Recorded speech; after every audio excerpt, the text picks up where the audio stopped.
Hello friends, welcome to channel. അപ്പോൾ നമ്മളൊന്ന് unboxing ചെയ്യാൻ പോകുന്ന നമ്മുടെ OnePlusന്റെ 13R എന്ന് പറഞ്ഞ ഒരു ഫ്ലാഗ്ഷിപ്പ് കില്ലർ എന്നൊക്കെ പറയാവുന്ന നമ്മുടെ OnePlusന്റെ ഒരു ഡിവൈസാണ്. നമുക്ക് സ്നാപ്ഡ്രാഗൺ Gen 3 ഒക്കെ വെച്ച് വരുന്ന ഇതെനിക്ക് ആക്ച്വലി 30,000 രൂപയ്ക്ക് സാധനം കിട്ടിയതെന്ന് വെച്ചാൽ എൻ്റെ ഒരു പഴയ സാംസങ്ങിൻ്റെ ഫോൺ ആയിരുന്നു. അത് എക്സ്ചേഞ്ച് ചെയ്ത് കഴിഞ്ഞാൽ എടുത്തത് ആമസോണിൽ തന്നെ. എനിക്ക് അത്യാവശ്യം നല്ല ഡീൽ കിട്ടിയിട്ടുണ്ടായിരുന്നു. പിന്നെ നമുക്ക് ICICI ബാങ്കിൻ്റെ കാർഡിന് ഡിസ്കൗണ്ടും ഉണ്ടായിരുന്നു. അപ്പോൾ ഓൾമോസ്റ്റ് നോക്കി കഴിഞ്ഞാൽ എനിക്ക് ഓൾമോസ്റ്റ് ഒരു 30,000 റേഞ്ച്. ഞാൻ ആക്ച്വലി ഒരു സെക്കൻഡറി ഫോണായിട്ട് സെക്കൻഡറി അല്ല, നമ്മുടെ എൻ്റെ ഒരു പഴയ ഫോൺ ഉണ്ടായിരുന്നു, സാംസങ്ങിൻ്റെ M11 M സീരീസിലത്തെ ഒരു ഫോണായിരുന്നു. ഓൾമോസ്റ്റ് ഒരു 3-4 കൊല്ലം അതിൻ്റെ സാധനം. എനിക്ക് പക്ഷെ നല്ല ഡീല് ആമസോണിൽ കിട്ടിയിട്ടാണ്. ഞാൻ ആക്ച്വലി ആദ്യം ഞാൻ വേണമെങ്കിൽ കാണിച്ചു തരാം. ആദ്യം ഞാൻ ആക്ച്വലി മോട്ടോറോളയുടെ Edge 50 Pro ഉണ്ടല്ലോ, അതാണ് ചെയ്തിട്ടുണ്ടായിരുന്നത്. അത് ഞാൻ ആക്ച്വലി ഫ്ലിപ്കാർട്ട് ചെയ്തിട്ട് 2 ഡെലിവറി ഉണ്ട്. ഫ്ലിപ്കാർട്ടിലായാലും ആമസോണിലായാലും ഇപ്പോൾ എല്ലാത്തിലും 1 ഡെലിവറി 2 ഡെലിവറി ഒക്കെ ഉണ്ടല്ലോ. ഞാൻ പക്ഷേ ഫ്ലിപ്കാർട്ടിൽ നിന്ന് പിന്നെ അത് ക്യാൻസൽ ചെയ്തു. എന്ന് വെച്ചാൽ എനിക്ക് ഫ്ലിപ്കാർട്ടിനെ സത്യം പറഞ്ഞാലോ ഒരു വിശ്വാസമില്ല. അപ്പോൾ ഇതുപോലെ കുറേ പണി കിട്ടിയിട്ടുള്ളത് കൊണ്ട് തന്നെ ഞാൻ ലാസ്റ്റ് ടൈമിൽ അത് പിന്നെ ക്ലോസ് ചെയ്തു. എന്ന് വെച്ചാൽ നമുക്ക് അത്യാവശ്യം ഓഫർ ഉണ്ടായിരുന്നു. വെച്ചാൽ എനിക്ക് ഓൾമോസ്റ്റ് 25 രൂപയ്ക്ക് Motorola Edge 50 Pro 5G 12 GB 256 GB variant കിട്ടിയിട്ടുണ്ടായിരുന്നു. അതിൻ്റെ സ്ക്രീൻ നിങ്ങൾ കാണുന്നത് അതാണ്, ഞാൻ ഓർഡർ ചെയ്ത പേജാണ്. പിന്നെ അത് ക്യാൻസൽ ചെയ്യാൻ ചെയ്തിട്ടുണ്ടായിരുന്നു. എന്ന് വെച്ചാൽ ഞാൻ പറഞ്ഞല്ലോ, എനിക്ക് കുറച്ചെന്ന് വെച്ചാൽ 2-3 വട്ടം ഓൾറെഡി ഫ്ലിപ്കാർട്ടിൽ നിന്ന് വാങ്ങിച്ചത്. ഞാൻ അതുകൊണ്ട് തന്നെ ഫ്ലിപ്കാർട്ടിൽ നിന്ന് ഇപ്പോൾ തീരെ ഇലക്ട്രോണിക് പ്രോഡക്ട്സ് വാങ്ങിക്കൽ ഭയങ്കര കുറവാണ്. പറയുമ്പം മോട്ടോറോള ഡയറക്റ്റ്ലി ഫ്ലിപ്കാർട്ട് ത്രൂ ആണ് ഇറക്കുന്നത്. അപ്പോൾ അതുകൊണ്ട് ഞങ്ങൾ ഇഷ്യൂസ് വരാൻ ചാൻസ് കുറവാണ്. പക്ഷേ ഒന്നാമത് ഇത് പഴയ മോഡലായത്. എനിക്ക് ഇതുപോലെ തന്നെ സാംസങ്ങിൻ്റെ വാച്ച് വാങ്ങിച്ചിട്ട് ഇതുപോലെ പണി കിട്ടിയതാണ്. എന്നിട്ട് എനിക്ക് സാധനം കസ്റ്റമർ കെയർ പോയപ്പോഴാണ് ശരിയാക്കി കിട്ടിയത്. പഴയ സാധനം തന്നിട്ടേ അത് ചാർജ് ആവുന്നില്ല, ചാർജ് കയറണില്ല. അങ്ങനെ ഞാൻ അതിൻ്റെ ഒരു പണ്ട് ഓൾറെഡി വീഡിയോ ഇട്ടായിരുന്നു.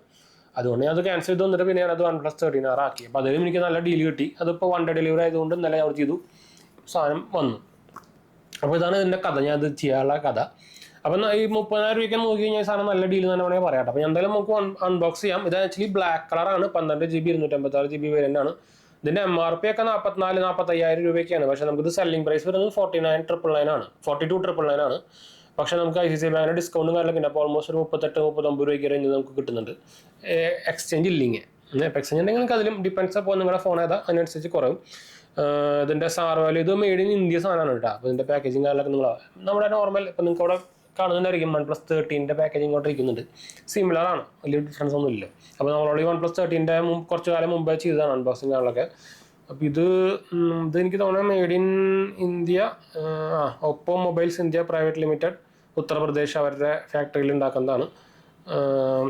പിന്നെ വേറെ സംഭവമൊന്നുമില്ല. OnePlus 13R പടം കൊടുത്തിട്ടുണ്ട്. പിന്നെ ആമസോണിൻ്റെ ഒരു സ്റ്റിക്കർ വന്നിട്ടുണ്ട്. വേറെ ഒന്നുമില്ല. അപ്പോൾ നമുക്കിപ്പോൾ കത്തിയും കാര്യങ്ങളൊന്നും വേണ്ടല്ലോ. അപ്പോൾ ജസ്റ്റ് ഇത് വലിച്ചാൽ മതി. അപ്പോൾ അതിൻ്റെ പ്ലാസ്റ്റിക് കോട്ടിങ് കളയാണ് കേട്ടോ. പ്ലാസ്റ്റിക് കോട്ടിങ് ഞാൻ കളഞ്ഞു. ബ്ലാക്ക് കളറാണ് കേട്ടോ. പിന്നെയുള്ള 2 കളർ ആകെ ഉള്ളൂ, ബ്ലാക്ക് കളറും പിന്നെ ഒരു നോയർ കളർ. അതിന് അങ്ങനെ ഒരു നോയർ എന്ന് പറഞ്ഞൊരു കളർ, അതിന് നെബുല നോയർ എന്നാണ് ഇതിൻ്റെ പേര്, ബ്ലാക്ക് കളറിന്. അപ്പോൾ എനിക്ക് കുറച്ചുകൂടി ഇഷ്ടമായത് ബ്ലാക്ക് കളറാണ്. അതുകൊണ്ടാണ് ഞാൻ ബ്ലാക്ക് എടുക്കാൻ കാരണം. പിന്നെ നമുക്ക് ഇവിടെ ഒരു സീലും വരുന്നുണ്ട്. അപ്പോൾ നമുക്ക് ആ സീലും ഒന്ന് പൊട്ടിക്കാം. ശരിക്കും കട്ടിയാവുന്നതേ ഉള്ളൂ, കട്ടിയായിരിക്കും നല്ലതെന്ന് തോന്നുന്നുണ്ട്. അപ്പോൾ ഞാൻ ഒന്ന് കട്ട് ചെയ്യട്ടെ. അപ്പോൾ ഞാനത് കട്ട് ചെയ്തിട്ടുണ്ട്. അപ്പോൾ നമുക്ക് ഇത് കട്ടായില്ലേ, ഒരു സീലല്ലേ ഉള്ളൂ, ഒരു സീലിനുള്ളൂ. അപ്പോൾ എന്താ വരാത്ത ആള് അയ്യോ വരുന്നില്ല. വരുന്നുണ്ട്. ഇതിൽ നമുക്കറിയായിരിക്കും, നിങ്ങൾക്ക് ഇതിൽ ചാർജറും സംഭവങ്ങളൊക്കെ കിട്ടുന്നുണ്ട്. എനിക്ക് തോന്നുന്നത് ഓൾറെഡി സ്ക്രീൻ ഗാർഡ് അറ്റാച്ച്ഡ് ആണെന്ന് തോന്നുന്നുണ്ട്. നമ്മുടെ നെവർ സെറ്റിൽ ലോഗോ വന്നിട്ടുണ്ട്. അപ്പോൾ നമുക്ക് എടുക്കാം. അതിൽ ഓൾറെഡി നമുക്കൊരു ബ്ലാക്ക് കേസ് ഉണ്ടായിരിക്കും കേട്ടോ. അപ്പോൾ നമുക്ക് ആദ്യം തന്നെ ഫോൺ എടുത്ത് പുറത്ത് വയ്ക്കാം. അത്യാവശ്യം ഭയങ്കര ഹെവി എന്നൊന്നും പറയാനില്ല. കണ്ടു, ബ്ലാക്ക് കളറാണ്. ഭയങ്കര ഹെവി എന്നൊന്നും പറയാനില്ല, പക്ഷേ ഭയങ്കര ലൈറ്റ് വെയിറ്റ് ഒന്നും പറയാനില്ല. പിന്നെ നമുക്കിതിൽ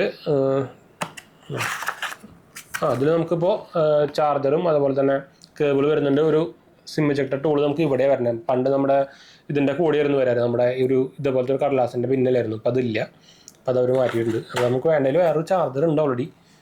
പറഞ്ഞില്ലേ OnePlus 13ൻ്റെ ഉണ്ട് പറഞ്ഞു. OnePlus 12R ഉണ്ട്, 11R ഉണ്ട്. അപ്പോൾ അത് 100 വാട്ട് തന്നെയാണ്. അപ്പോൾ നമുക്ക് പിന്നെ ഈ സാധനം തുറക്കാം. ഇതിൻ്റെ ബാക്കിലായിരുന്നു നോർമലി നമ്മുടെ സിം എജക്ടർ ടൂൾ ഇട്ടാം. അപ്പോൾ ഇതിൽ നമുക്ക് ബ്ലാക്ക് കേസ് വരുന്നുണ്ട്. പിന്നെ നമുക്ക് കുറച്ച് അതിൻ്റെ ബുക്ക്ലെറ്റ്സും സംഭവങ്ങളൊക്കെ വരുന്നുണ്ട് കേട്ടോ. അത് നമുക്ക് മാറ്റി വയ്ക്കാം, അതാരും നോക്കാറില്ലല്ലോ. അപ്പോൾ ഈ കേസ് തന്നെ നമുക്ക് ആദ്യം നോക്കി നോക്കാം. ഇത് ബ്ലാക്ക് കേസ് നോർമലി ഇപ്പോൾ ഒരു വൈറ്റ് ട്രാൻസ്പാരൻറ്റ് കേസ് വരുന്നവർ നിർത്തിയിട്ടുണ്ട്. അപ്പോൾ ഇതിൽ നമുക്ക് ഇത് കുഴപ്പമില്ലാത്തൊരു കേസെന്നാണ് പറയാനുള്ളൂ. വലിയ പ്രൊഡക്ഷനൊന്നും ഇല്ല കേട്ടോ, ഭയങ്കര തിന്നാണ് ഇതാണ്. പക്ഷേ എന്താ പറയുക, യെല്ലോ ഒന്നും ആവില്ല. എന്ന് വെച്ചാൽ ബ്ലാക്ക് കളറാണ്. OnePlusൻ്റെ ലോഗോ കാര്യങ്ങളൊക്കെ ഉണ്ട്. കുഴപ്പമില്ല എന്ന് വേണമെങ്കിൽ പറയാം, തൽക്കാലത്തേക്കൊക്കെ ഉപയോഗിക്കാം. പക്ഷേ വലിയ ഇതൊന്നും ഇല്ല കേട്ടോ. അപ്പോൾ നമുക്കത് മാറ്റി വയ്ക്കാം. അപ്പോൾ നമുക്ക് ഇനി ഫോണിലേക്ക് വരാം. ഫോണിൻ്റെ ഇതാണ് വരുന്നത്, പേപ്പറാണ് ഉപയോഗിച്ചിരിക്കുന്നത് കേട്ടോ, നല്ല കാര്യം തന്നെയാണ്. പ്ലാസ്റ്റിക് അല്ല, നോർമലി നമുക്ക് ഈ സാധനം പ്ലാസ്റ്റിക് അല്ല വരാറ്, ഇത് പ്ലാസ്റ്റിക് അല്ല. അപ്പോൾ ഇതാണ് നമ്മുടെ ഫോൺ. അത് വലിയ ഹെവി എന്നൊന്നും പറയാനില്ല, അത് ഭയങ്കര ബോക്സി ആയി. നമ്മുടെ ഇപ്പോൾ ലേറ്റസ്റ്റ് ആയിട്ടുള്ള സാംസങ് S25 സീരീസ് ഒക്കെ വന്നിട്ടില്ലേ, അതുപോലെ തന്നെ നല്ല കട്ട് ചെയ്യട്ടെ ബോക്സ് സൈസ് ആണ്. ഞാൻ ഇതൊന്ന് മാറ്റി വയ്ക്കട്ടെ. അപ്പോൾ അതിൻ്റെ സ്റ്റിക്കർ ഉണ്ട്, അത് ഞാൻ കുറച്ച് വയ്ക്കാം. സ്റ്റിക്കറും പോട്ടെ. MRP ഇതാ ഉണ്ടോ, ലോഗോ നിങ്ങൾക്ക് കാണുന്നുണ്ടായിരിക്കും. അത് നിങ്ങൾക്ക് ഓൾറെഡി അതുമേ ഓൾറെഡി സ്ക്രീൻ ഗാർഡ് അറ്റാച്ച്ഡ് ആണ് കേട്ടോ, ചാർജ് ഉണ്ടായിരിക്കും. അപ്പോൾ നമുക്കത് ഓൺ ചെയ്യാം. അപ്പോൾ ഇതിൻ്റെ ഡീറ്റെയിൽസൊക്കെ പറയണമെന്ന് എനിക്ക് തോന്നുന്നില്ല, എല്ലാവരും അറിയുന്നില്ല. അപ്പോൾ സാധനം ഓൺ ആയിട്ടുണ്ട്, ചാർജ് ഉണ്ട്. അപ്പോൾ ഇതിൽ നമുക്ക് സ്നാപ്ഡ്രാഗണിൻ്റെ Gen 3 ആണ് വരുന്നത്. അതുപോലെ തന്നെ സ്റ്റോറേജ് ഒക്കെ 4 ആണ്, UFS 4 ആണ് വരുന്നത്. ഞാൻ പറഞ്ഞില്ല 256 GB വരുന്നത്. പെർഫോമൻസിൽ കിടലനാണ്. ക്യാമറ നോക്കുകയാണെങ്കിൽ 50 8 തോന്നുന്നുണ്ട്, 8 10. അപ്പോൾ ഫുള്ളി 3 അല്ല. അപ്പോൾ ക്യാമറ ഓവറോൾ നോക്കുകയാണെങ്കിൽ അവരെന്താ പറയുള്ളൂ. ഇനിയിപ്പോൾ അപ്ഡേറ്റിന് ശേഷം നിങ്ങൾക്ക് അറിയിക്കില്ല, നമുക്ക് എന്താ പറയുക, അവരുടെ ഇതൊക്കെ വന്നു, എന്താ പറയുക, നമ്മുടെ Android 15 ബേസ്ഡ് നമ്മുടെ പുതിയ ഓക്സിജൻ OS 15 ഒക്കെ വന്നിട്ടുണ്ടല്ലോ. അപ്പോൾ അതുകൊണ്ട് തന്നെ ഇപ്പോൾ ഭയങ്കര സ്മൂത്ത്നെസ്സും കാര്യങ്ങളൊക്കെയാണ്. അപ്പോൾ അതുകൊണ്ട് തന്നെ ഇനിയിപ്പോൾ ഭാവിയിൽ ക്യാമറ ഇമ്പ്രൂവ് ആവുമെന്ന് പറയാൻ പറ്റില്ല. സെൻസറൊക്കെ അത്യാവശ്യം കുഴപ്പമില്ലാത്ത സെൻസർ തന്നെയാണ് കേട്ടോ. അപ്പോൾ അത് അവർ എന്താ പറയുക, നിങ്ങൾക്ക് പുതിയ ഡിവൈസായിട്ട് സെറ്റ് ചെയ്യണോ അതോ ഓൾറെഡി ഉള്ളത് സെറ്റ് ചെയ്യണമെന്ന് ചോദിക്കുന്നുണ്ട്. അപ്പോൾ നമ്മുടെ എന്താ പറയുക, നെറ്റ് കണക്ട് ചെയ്യാൻ പറയുന്നുണ്ട്. അപ്പോൾ ഞാൻ ഒന്ന് കണക്ട് ചെയ്യട്ടെ കേട്ടോ. നമ്മളിത് ഫുള്ള് സെറ്റപ്പ് ചെയ്തിട്ടുണ്ട്. അപ്പോൾ ഇതിൽ നമുക്ക് പണ്ട് നമുക്കറിയായിരിക്കും ഓക്സിജൻ OS നമുക്ക് ഒരു എന്താ പറയുക, ഒരു എക്സ്ട്രാ ബ്ലോട്ട് വെയറോ അതുപോലെ തന്നെ നിങ്ങൾക്കറിയാം വിവോ പോലത്തെ പോലെ നമ്മുടെ ഓപ്പോലൊക്കെ പോലെ കുറേ ഉടായ്പ ആപ്പുകളൊക്കെ ഉണ്ടായി, നമുക്ക് പരസ്യങ്ങളും സംഭവമൊക്കെ വരുന്ന പോലെ. അതൊന്നും ഉണ്ടായിരുന്നില്ല. പക്ഷേ ഇപ്പോൾ അവരതൊക്കെ ഇൻക്ലൂഡ് തുടങ്ങിയിട്ടുണ്ട് ചെറുതായിട്ട്. എന്താ വെച്ചാൽ ഫുള്ളി കളർ OS തന്നെ ആയി തുടങ്ങിയിട്ടുണ്ട്. ഇപ്പോൾ ജസ്റ്റ് പേര് മാത്രമേ ആയി തുടങ്ങിയിട്ടുണ്ട്. ഇപ്പോൾ ആപ്പിക്സ് എന്ന സാധനം ഇപ്പോൾ വന്നിട്ടുണ്ട്. ഞാൻ ഇപ്പോൾ ഇത് ഡിസേബിൾ ചെയ്തുകൊണ്ടിരിക്കുകയായിരുന്നു. പിന്നെ അതല്ലാണ്ട് നിങ്ങൾക്ക് ബ്ലോട്ട് വെയർസ് നോക്കിക്കഴിഞ്ഞാൽ IR റിമോട്ട് സംഭവമൊക്കെ ഉണ്ട്, നെറ്റ്ഫ്ലിക്സ് അങ്ങനത്തെ സംഭവമൊക്കെ ഉണ്ട്, OnePlus സ്റ്റോർ ഉണ്ട്. ആ ഒരു ആപ്പ് മാത്രമേ ഉള്ളൂ കേട്ടോ, വേറെ ഒന്നുമില്ല. നമുക്കിത് OnePlus 13 ഉണ്ടായിരുന്നു ഈ സാധനം, സെയിം സാധനം തന്നെ ഉണ്ടായിരുന്നു. അപ്പോൾ ബ്ലോട്ട് വെയർ ഫിറ്റ്ബിറ്റിൻ്റെ ഒക്കെ അതൊക്കെ നമുക്ക് അൺഇൻസ്റ്റാൾ ചെയ്ത് കളയാം. ഫിറ്റ്ബിറ്റൊക്കെ അൺഇൻസ്റ്റാൾ ചെയ്ത് കളയാം കേട്ടോ. ലിങ്ക്ഡിന് അതൊന്നും പക്ഷേ ബ്ലോട്ട് വെയർ നമുക്ക് പറയാൻ പറ്റില്ല. ഈ സാധനം നമ്മൾ നേരത്തെ പറഞ്ഞ സാധനത്തിന് ബ്ലോട്ട് വെയർ, അത് നിങ്ങൾ അതിൻ്റെ സെറ്റിങ്സിൽ പോയിട്ട് നമ്മുടെ എന്താ പറയുക ഷട്ട് ഡൗൺ അല്ലെങ്കിൽ ഡിസേബിൾ ചെയ്ത് വെച്ചാൽ മതി. പിന്നെ നിങ്ങൾക്ക് അത് ആപ്പ് ഡ്രോയിൽ കാണില്ല. അതില്ലെങ്കിൽ അത് വെച്ചിട്ടില്ലെങ്കിൽ ഫുൾ ചെയ്യുന്നവരെ ഇതുപോലെ പരസ്യം പോലെ അങ്ങനെ വന്നുകൊണ്ടിരിക്കട്ടെ. അത് ചെയ്ത് വെക്കാൻ മറക്കരുത്. വേറെ സംഭവങ്ങളൊന്നും കാണാനില്ല നമുക്ക്. പിന്നെ ആപ്പ് സ്റ്റോറിൽ നോക്കിയപ്പോൾ നമുക്ക് കുറച്ച് അപ്ഡേറ്റ്സുകളും കാര്യങ്ങളൊക്കെ വന്നിട്ടുണ്ട്. അപ്പോൾ ഓവറോൾ നല്ല സ്നാപ്പി എന്ന് തന്നെ പറയാം. നിങ്ങൾക്ക് ഞാൻ പ്രത്യേകിച്ച് എടുത്ത് പറയേണ്ട ആവശ്യമൊന്നുമില്ല. എന്താ വെച്ചാൽ ഇതിപ്പോൾ പുതിയ ലേറ്റസ്റ്റ് ആയിട്ട് ഇറങ്ങിയ മോഡലൊന്നും അല്ലല്ലോ, ഇപ്പോൾ ഇറങ്ങിയിട്ട് കുറച്ച് കാലമായല്ലോ. അപ്പോൾ പക്ഷേ നിങ്ങൾക്ക് ഈ റേഞ്ചിൽ കിട്ടാവുന്ന വൺ ഓഫ് ദി ബെസ്റ്റ് ആണെന്ന് പറയാം. നമുക്കിതിൽ യൂട്യൂബ് മ്യൂസിക്കൊക്കെ ഇൻബിൽഡായിട്ട് വരുന്നുണ്ട്. അപ്പോൾ നമുക്ക് യൂട്യൂബ് മ്യൂസിക്കൊന്നും ആവശ്യമില്ല. പിന്നെ OnePlus സ്റ്റോറും നമുക്ക് ആവശ്യമില്ല. നിങ്ങൾക്കറിയായിരിക്കും ഈ OnePlus 13 സീരീസുകൾക്ക് 13R-നും 13 ബാക്കിയുള്ള ഡിവൈസുകൾക്ക് ഉണ്ടെന്ന് പറയുന്നത്. പക്ഷേ ഞാൻ ഇതുപോലെ വരെ കൊണ്ട് നോക്കിയപ്പോൾ അവർ പറഞ്ഞ എല്ലാ ഡിവൈസുകൾക്കും കിട്ടില്ല എന്ന് പറഞ്ഞു. പക്ഷേ ഇതിന് മുമ്പ് ഞാൻ വരെ കസ്റ്റമർക്ക് തന്നെ കൊണ്ട് ചോദിച്ചപ്പോൾ അവർ പറഞ്ഞത് എല്ലാ ഡിവൈസിനും lifetime free green line issue warranty വരുന്നുണ്ടെന്ന് പറയുന്നുണ്ട്. അപ്പോൾ ഇത് പിന്നെ അതിന് കുറച്ച് ടേംസ് ആൻഡ് കണ്ടീഷൻസ് ഒക്കെ ഉണ്ട്. ഡാമേജ് ഉണ്ടാവാൻ പാടില്ല, സ്ക്രാച്ച് എന്താ പറയുക ഡെൻസോ സംഭവമൊന്നും ഉണ്ടാവാൻ പാടില്ല, അങ്ങനെ കുറച്ച് സംഭവങ്ങളൊക്കെ ഉണ്ട് കേട്ടോ.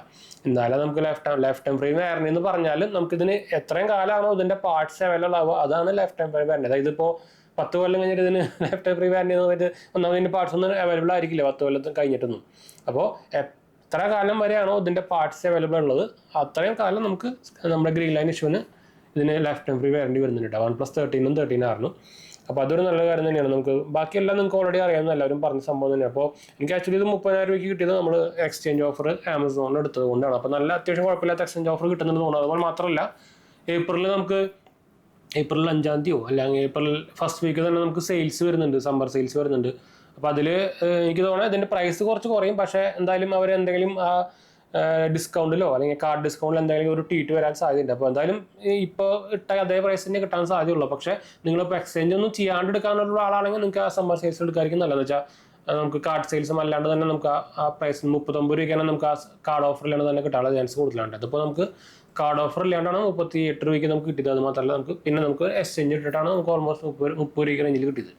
അപ്പോൾ നിങ്ങൾ എക്സ്ചേഞ്ചിനൊക്കെ പോകുന്നുണ്ടെങ്കിൽ അതിനായിട്ടും കുറഞ്ഞ് കിട്ടും. അപ്പോൾ എൻ്റെയൊക്കെ ഒരു 2 ലെവൽ ഫോണായിട്ട് ഞാൻ എക്സ്ചേഞ്ച് ചെയ്തിട്ടാണ് എനിക്ക് അത്യാവശ്യം നല്ല ഡീൽ കിട്ടിയത്. അപ്പോൾ നിങ്ങൾക്ക് അത്യാവശ്യം കുഴപ്പമില്ലാത്ത ഒരു ഡിവൈസൊക്കെ ഉണ്ടെങ്കിൽ കംപ്ലൈൻറ്റ് കാണുന്നില്ലെങ്കിൽ അത്യാവശ്യം കുഴപ്പമില്ലാത്ത പ്രൈസ് നമുക്ക് എക്സ്ചേഞ്ച് വഴിയായിട്ട് കിട്ടുന്നുണ്ട്. അപ്പോൾ നിങ്ങൾക്ക് ട്രൈ നോക്കിയൊക്കെ ഞാൻ എന്തായാലും നമ്മുടെ ആമസോണിൻ്റെ ബെസ്റ്റ് ബൈ ലിങ്ക് താഴെ കൊടുക്കുന്നുണ്ട്.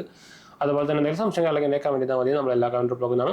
നമുക്ക് വൈൻഡ് അപ്പ് ചെയ്താലോ? ഇനിയിപ്പോൾ ഞാൻ ഇതിൻ്റെ റിവ്യൂ പോലെ പറയണമെന്ന് ആവശ്യമില്ലെന്ന് തോന്നുന്നു വെച്ചാൽ ഓൾറെഡി കുറേ കാലം മുമ്പേ വന്നതാണല്ലോ. എനിക്കിതിൻ്റെ കവർ അത്രയ്ക്ക് അങ്ങോട്ട് പിടിച്ചില്ല പക്ഷേ ഗ്രിപ്പൊക്കെ ഉണ്ട്. പിന്നെ ഒരു കാര്യം ശ്രദ്ധിക്കാനുള്ളത്, ഇത് ആക്ച്വലി ഇവർ പറയുന്നത് ഫുൾ ഗ്ലാസ് ബിൽഡാണ് ബാക്കൊക്കെ. പക്ഷെ നമ്മളിത് തൊടുമ്പോഴും സംഭവം തോന്നില്ല കേട്ടോ അത് ഗ്ലാസ് ആണെന്ന്. ഭയങ്കര ലൈറ്റായിട്ട് തോന്നണേ. ശരിക്കും നമ്മുടെ എന്താ പോളികാർബണേറ്റ് പോലെയൊക്കെ തോന്നുന്നത്. പക്ഷേ ഗ്ലാസ് ബിൽഡാന്ന് പറയുന്നവർ പിന്നെ ഫ്രണ്ടിൽ അവർ പ്രൊട്ടക്ഷൻ പറഞ്ഞേക്കുന്നത് 7i എന്ന് പറഞ്ഞാൽ നമ്മുടെ ഗോറില്ല ഗ്ലാസിൻ്റെയാണ്. അപ്പോൾ എന്തായാലും സ്ക്രീൻ ഗാർഡ് ഉണ്ട്. അപ്പോൾ സ്ക്രീൻ ഗാർഡ് വെച്ച് ഉപയോഗിക്കും കുറച്ചുകൂടി നല്ലത്. അല്ലെങ്കിൽ നിങ്ങൾക്ക് ഭയങ്കര ടെമ്പർ ഗ്ലാസ് വാങ്ങിച്ചാൽ വെച്ചാൽ ഫ്ലാറ്റ് ഡിസ്പ്ലേ ആണ്. അപ്പോൾ ഈ വെക്കാം ഇഷ്യൂസും കുഴപ്പങ്ങളൊന്നുമില്ല. പിന്നെ ഈ കേസ് വലിയ പ്രൊട്ടക്ഷൻ ഒന്നും ഇല്ല കേട്ടോ. അപ്പോൾ നിങ്ങൾ കേസ് വേറെ കുറച്ച് ഇടായിരിക്കും നല്ലത്. നമ്മുടെ സ്ക്രീനിന് നമുക്കിവിടെ കുറച്ച് എന്താ പറയുക പൊന്തിയൊക്കെ സംഭവമൊക്കെ ഉണ്ട്. പക്ഷേ ഇതിൻ്റെ സൈഡ് ഫ്രെയിമും കാര്യങ്ങളൊക്കെ ഭയങ്കര തിന്നാണ്. അപ്പോൾ പ്രൊട്ടക്ഷൻ ഉണ്ടാവാൻ ചാൻസ് കുറവാണ്. പിന്നെ നമുക്കിതിൽ IR ബ്ലാസ്റ്റർ നമുക്ക് ഇവിടെ കാണാം. അപ്പോൾ നമുക്ക് പാറ്റംബർഗിൻ്റെ ഫാൻ ആയിക്കോട്ടെ, സ്മാർട്ട് ഡിവൈസ് ആയിട്ടുള്ള നമ്മുടെ AC കാണാനൊക്കെ ആയിക്കോട്ടെ നമുക്ക് ഇതുകൊണ്ട് കൺട്രോൾ ചെയ്യാൻ പറ്റും കേട്ടോ.